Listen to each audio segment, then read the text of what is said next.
actually in the screen? Yep, you're right in the bullseye middle. And it's recording.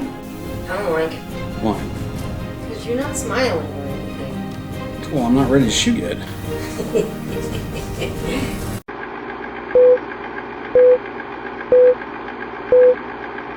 Hey everyone, FG here again.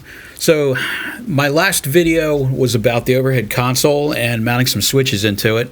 And the more I thought about it, the more I figured, yeah, you know, I should probably go ahead and detail some of the relay side as well. As I'd mentioned in the first video, this one is a little more complicated, but it's definitely not a build that's outside of a lot of people's realms. So I'm going to give you the guide on how I did mine. And if you decide to go ahead and tackle it, well, that's great. And if you do, please leave me some notes and subscribe, and let me know how yours came out, and maybe even post some photos if you can.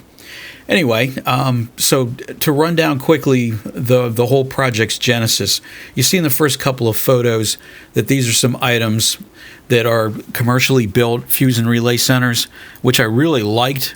But some of them were too big, and some of them were quite expensive, and some of them were both. I ended up heading in my own direction. So if you look at the third frame in the video, that's taken from AutoCAD that I used to mock it up, and that gives you the overall sizes of everything, how it was built, and that was built out of pine.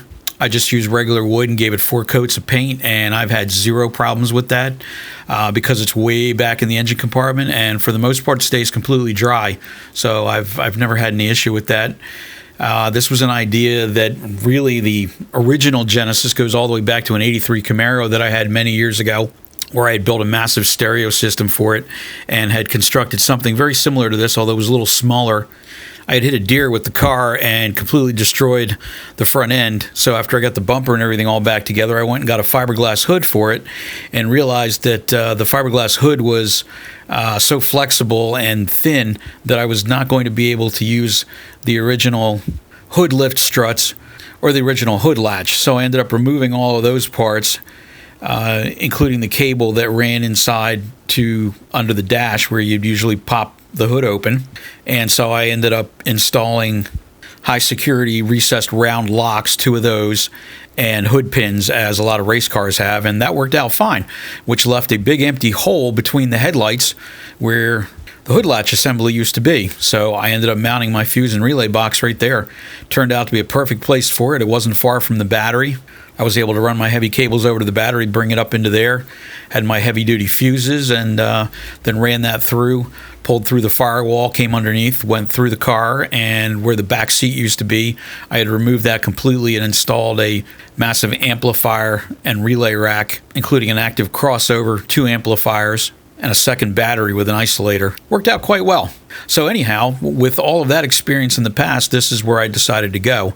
So from here, it really should be probably pretty explanatory if you just follow the diagrams and photos that I've posted.